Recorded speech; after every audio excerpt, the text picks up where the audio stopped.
Okay, I don't know how many of you people this morning were born or perhaps raised in a small town. We might do a little bit of a survey. Now, a small town I would consider, say, under 3,000 people. 4,000. If you're close, under 5,000. Okay, so that's a small town.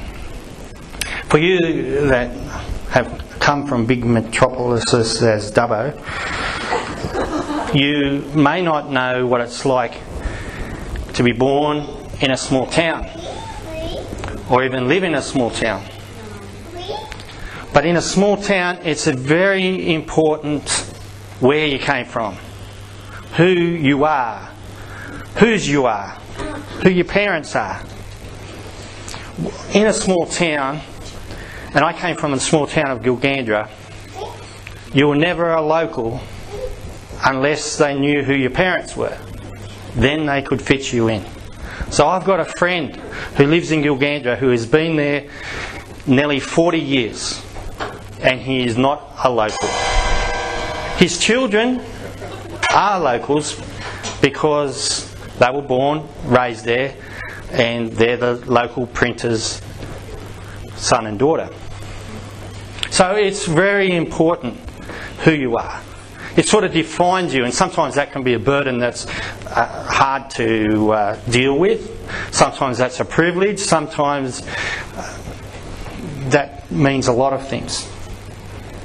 This morning, as we look at the next phrase in the Apostles' Creed, the same was true for Jesus. He was born in a small town, and he lived in the small town of Nazareth in his early days. So it was important. It would have been important for him, for people to know who his parents are, and it's even more important for us to know where Jesus came from, because it provides a foundation for our faith and our trust and in what we're doing as individuals and as a church. We've said this year that our theme wants to be setting a faithful foundation for the adventure that God has in store for us ahead. That mightn't be quite the words, but it's the meaning. And part of that foundation is getting a complete and truthful understanding of who Jesus is. And so the phrase in the Apostle Creed says that he was born of the Virgin Mary. And we're going to look at the evidence for that, but more importantly we're going to look at the importance of that in who Jesus is. So our reading this morning came from Luke chapter 1. And this is when the angel came to Mary. In verse 30, it says, "Do not be afraid, Mary, for you have found favour with God. And behold, you will conceive in your womb and bear a son, and you shall call his name Jesus. And he will be great, and he will be called the Son of the Most High." That's who he is. That's how he's going to be identified. That's me just adding a little bit there. "And the Lord God will give to him the throne of his father David, and he will reign over the house of Jacob forever. And of his kingdom there will be no end." And Mary said to the angel, and if anyone was to know, it was Mary. Some have disputed whether Mary was a virgin or not, but obviously in Mary's opinion she was. "How will this be," she said, "since I am a virgin?" And the angel then answered her, "The Holy Spirit will come upon you, and the power of the Most High will overshadow you. Therefore the child to be born will be called Holy, the Son of God." That is whose Jesus' heritage is. Mary and God the Father. And so we're going to be looking at why that is important. Because Jesus is fully God and fully human at the same time. And as in Christian circles, we like to put fancy names to that to confuse people, but we call that the incarnation. the incarnation of God. But in simple terms, it means Jesus was fully God, or is fully God, and is fully man. And we're going to look at that as we go through this morning. It was predicted in Isaiah 7:14 that this would happen. Therefore, it says in Isaiah 7:14, therefore the Lord himself will give you a sign. Behold, the virgin shall conceive and bear a son, and shall call his name Emmanuel. There's a lot of people that don't want to ascribe to Jesus that he was God, that he was just some sort of ordinary man. And even some in Christian circles cannot get their head around who Jesus is. And so they try to design the Jesus that they follow. There's many people, and you only have to research for a little while to understand that there's many people that are sidetracked. They'll look at Isaiah 7:14 and say, well, the Hebrew word there is not virgin, but it's unmarried. An unmarried girl or an unmarried young woman. And so when Luke was quoting it, he was actually misquoting it, they say. But the thing you've got to understand is the culture of the day. And the culture of the day was, if you are unmarried, you are a virgin. Today it's not always that way, and even in those days I've got no doubt it wasn't always that way, but that's what it would be expected. So by using the Hebrew word, people just knew that he was talking about a virgin, someone that was not sexually active. And so that's Mary, the mother of Jesus. And that just goes to show that Jesus was not an ordinary man, that he was born from God, that it was God that had the conception. Many people have pointed out that Mark and John do not mention the conception of Jesus and the birth of Jesus, or the conception of Jesus at least. And my point would be, well, they don't even mention the birth. It wasn't important to them. It wasn't something that they considered to put in. Mark was the earliest of the Gospels written, and he wanted a summary of his life, and he didn't include it. I don't know why. But then when Matthew and Luke was written, they saw it as essential and put it in. And John's Gospel was written sometime after. So he had the advantage of reading the other three Gospels. And he wanted his Gospel, if you look at it, it's quite different from the other Gospels, and he wanted to pick up on things and areas of Jesus' life that the other people hadn't covered yet. And so as he sat down to write, he looked at what Matthew said, he looked at what Luke said and said, well, I don't need to cover that because that is well covered by these two guys. They go into it in some detail. So I've got no qualms that it's not mentioned in John or Mark. We have two reliable sources and many witnesses to say that that's what happened. So Jesus was God, and he is fully God. Why is it important that we recognise that Jesus is fully God? Because Jesus shows us what God is like, in a way that's personal, in a way that's real, in a way that we can identify with, in a way that's real practical to us, in a way that we can comprehend. He shows us what God's like in a way that connects us to Him, in a way that changes our life is like, in a way that we can visualise, that people can visualise and to touch, in a way that applies to our life, in a way that applies to our pain, in a way that applies to our grief, in a way that applies to our weaknesses and our struggles and in battles that we face each day, whether that's trying to understand who we are in life as we go to school, or whether we go to work and we're trying to figure out where we fit in, who we are, and as we battle the questions of life. The life of Jesus Christ, living here, coming as the exact representation of His Father, explains us what the heart of God is like. And as you battle, as you struggle in life, you need that more than anything in the world, is to know the true heart of God, and we can see that in Jesus. In Philippians 2, it talks about that we should have the same mind as Jesus Christ. This doesn't mean that we should try to copy Christ, but it means that we should have the same sort of attitude, same sort of desire.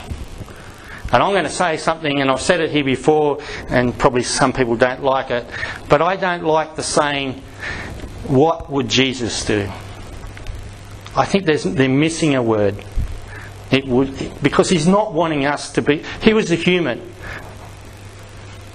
And we'll come to that a bit more later. But He was a human.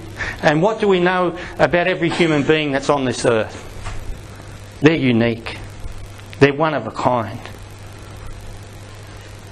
God's not expecting us to be exactly like Jesus. He didn't create us that way. He created us to be David Mudford. He created us to be Howard. He created us to be Sandra. So I cannot find in the Scriptures where it says for us to copy Jesus or to model Jesus. But maybe the question we should be asking is, what would Jesus have me do? Because what Jesus would have me do is different to what Jesus would have you do. Because what's right for you may be wrong for me.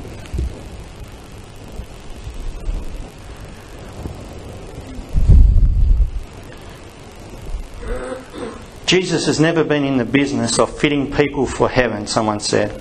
Instead, He is in the business of making a people for His name and presence. A people that are really joined to what He is doing. That is justice, restoration and creation. Hebrews 4 verses 14 to 16. I'd like to read it to you. Since then, we have a great high priest who has passed through the heavens, Jesus the Son of God. Let us hold fast our confession.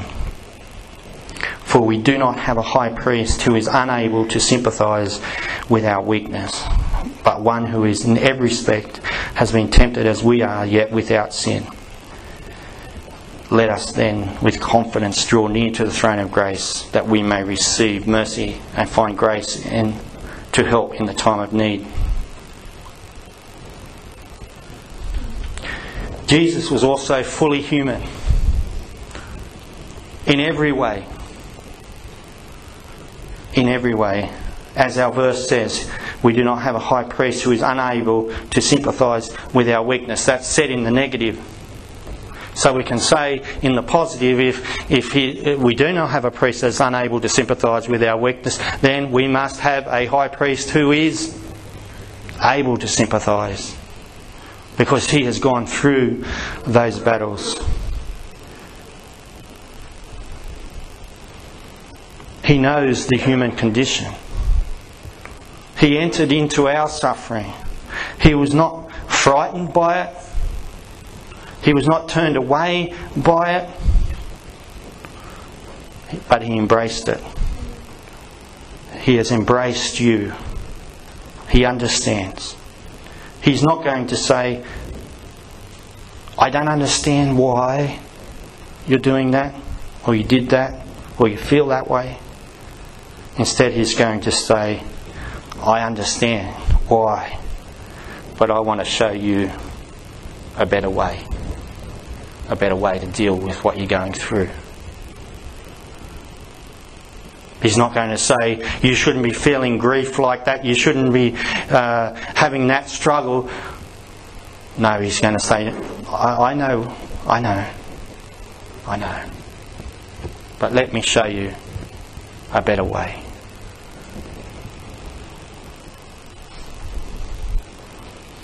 Something to comprehend is, and I listened to one sermon and I couldn't believe what I was hearing. I thought, well, maybe I've had it wrong all these years, but then I listened to a lot of other sermons and I was relieved. Because he said, oh, Jesus was human while he lived down here on earth. And then he said, well, but we know he's no longer human. My friend, Jesus is still human. He's still fully God and he's still fully human, I believe, right up to this day. When he was raised from the dead, he was still human. Yes, he had a heavenly body, a body that's perhaps could do different things than we could do. But Thomas could still feel the holes in his hands and feet. He still shared a meal with his disciples on the beach there.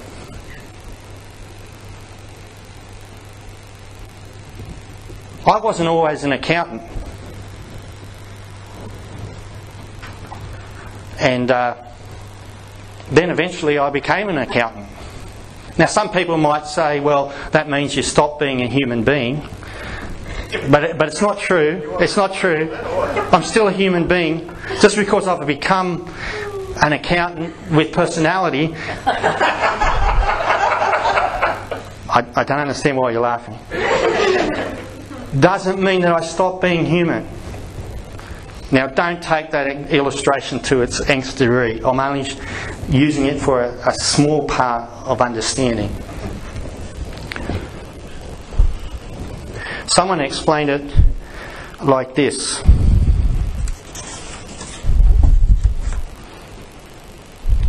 He remained what he was, and he became what he was not.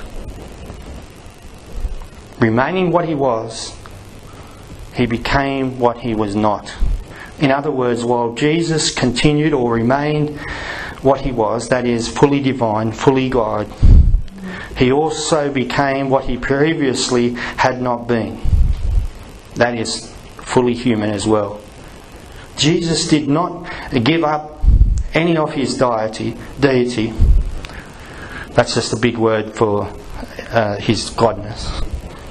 When he became a man, but he did take on humanity that was not his before. So when I became an accountant, didn't mean I had to give up my personality completely.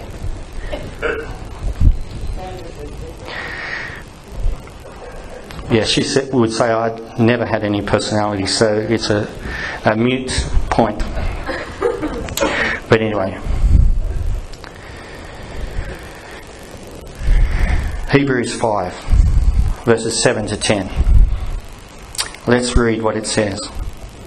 In the days of his flesh, Jesus offered up prayers and supplications with loud cries and tears to him who was able to save him from death. And he was heard because of his reverence. Although he was a son, he learned obedience through what he suffered. And being made perfect, he became a source of eternal salvation to all who obey him, being designated by God a high priest after the order of Melchizedek. Let's look at verse 8 there. It says, although he was a son, he learned obedience through what he suffered. Sometimes the translation into English there doesn't it can sidetrack us to what the writer is actually saying. He learned obedience. In other words, he learned what it's like to suffer. He learned what it was like to be a man and to have to submit to his Father. He'd never had to do that before. So it was a learning experience, one that he did wonderfully well. And then it says in verse 9, and being made perfect. Some would infer that in some ways he wasn't perfect before. But a better interpretation is complete. He became complete. He became the perfect sacrifice for us. If God had just said, right, I'm going to die, it wouldn't have been a complete sacrifice. Because man, when he sinned, man had to die. So the punishment had to be man's. God the Father could not do that himself. But Jesus as a man could. And he became perfect for us. The perfect sacrifice for us.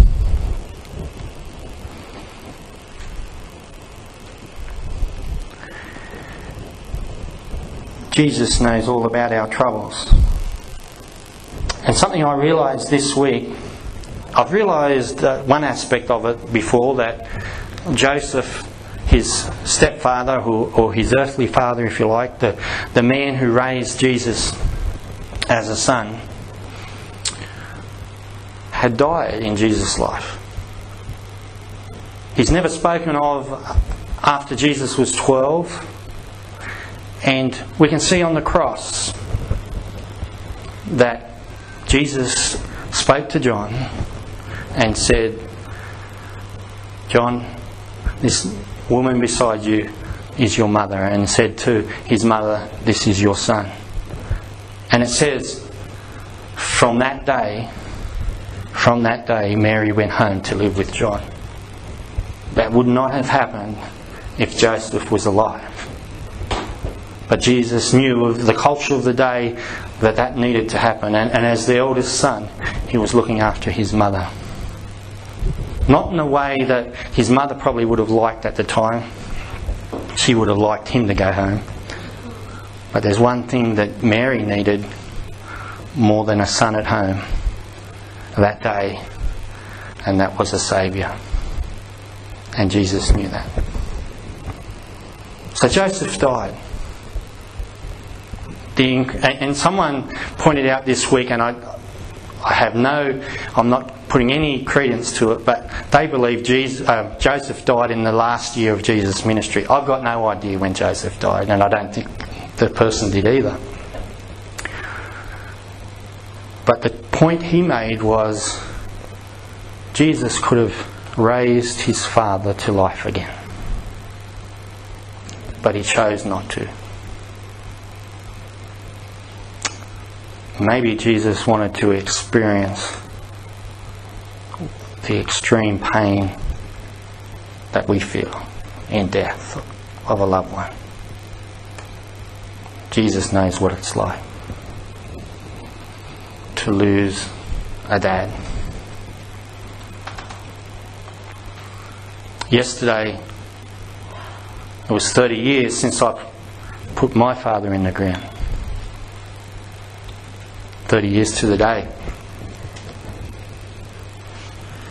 And I can still feel that pain.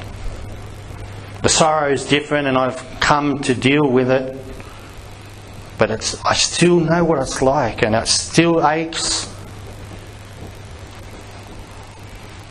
And I can still get along someone that's had a father die and put my arms around them and have some sort of sympathy for them.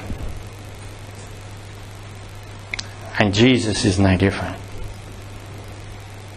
And he wants to reach out to you and put his arms around you, not as a God who is distant, who doesn't know what it's like, what you're going through, but as a man who has gone through that very same thing You can do that with your struggles at work. People that have let you down. You go to work and people rip you off or whatever. Jesus was in business most likely. He was a carpenter. People probably ripped him off. He had friends let him down. He had family let him down. Family wanted to come and take him off to the loony bin at one stage. Name your hurt, and Jesus understands. He's been there. He knows what it's like, because he was fully man.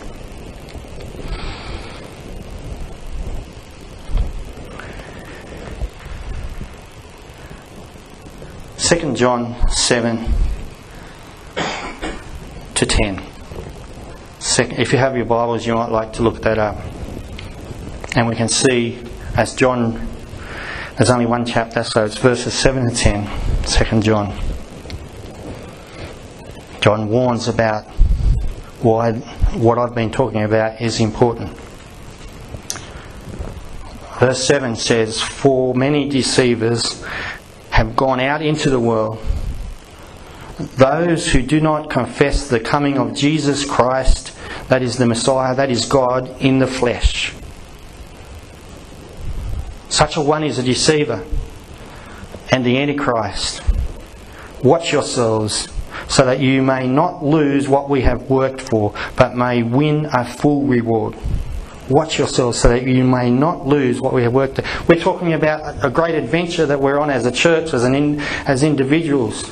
And we don't want to lose what God has in store for us, because we lose sight of this fact, the foundation of who Jesus is in our world and in our lives and in our hearts. Verse 9 says, "Everyone who goes on ahead and does not abide in the teaching of Christ does not have God. Whoever, however, this is now the positive, whoever abides in the teaching, that is the gospel of Jesus Christ, whoever abides in this teaching has both the Father and the Son. If anyone comes to you and does not bring this teaching, do not receive him into your house or give him any greeting." So to summarise as I close, why is it important that we understand Jesus was fully God? Because only God could bear the sins of all the people. Yes, he had to be a man, but it was too big for any ordinary man. Because only God could bear the sins of all the people who have ever lived. Only God is that infinite. Only God could give us the righteousness of God. And we get to see a more complete, more relatable God in our life. A God who can sympathise with us. A God that we can see. And why is it important that we understand Jesus was fully man? It's so that we can understand we have a God who understands, who is a suitable sacrifice, a life that gives us hope, a life that we can identify with.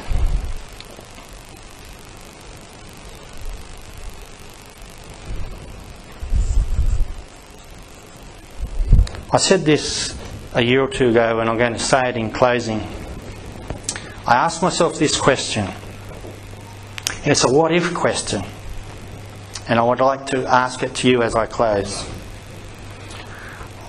What if Jesus' power, his ability to be obedient, his ability to do miracles, was not based, while he was living on earth as a man, was not based on the fact that he was fully God, but was based on the fact that he was fully man, submitted to his Father, connected to his Father. Because if Jesus was living as a man, and the only reason why he couldn't sin was because he was God, then he hasn't shown us the way to live a holy life. It's just God doing it. And if that's the case, what does that mean for you and I?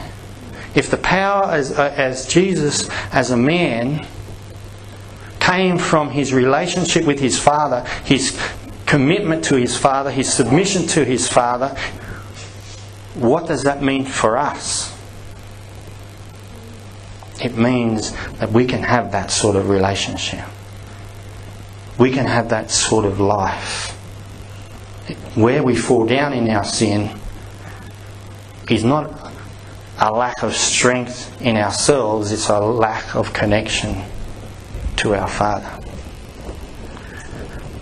In John 14, verse 12, which is somewhere on this paper, it says, "Very truly I tell you, whoever believes in me will do the works I have been doing. And they will do even greater things than these, because I am going to the Father." The very things I'm doing, you will do, and even greater.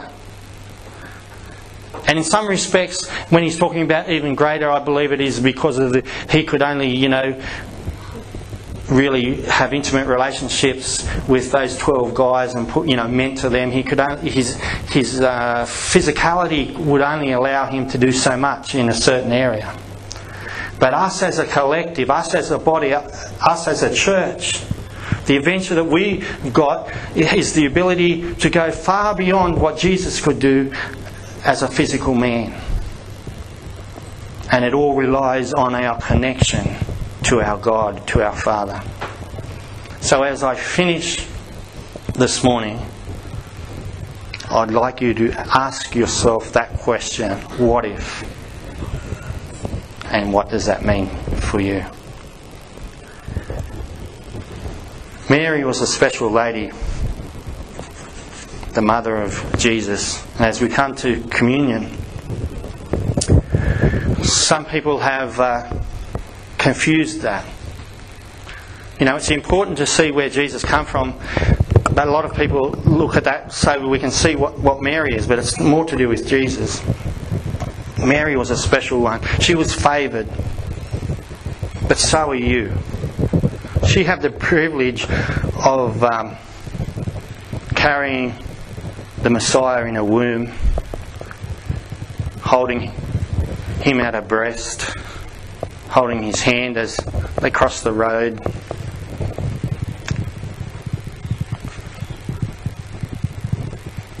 But she was just Mary, a humble person just like you. And God looks on you the same way. And as we prepare for communion, I'm going to get Sandra to play a song by Mark Lowry that most of you probably have heard. Mary, did you know? Just think about that as we come to communion.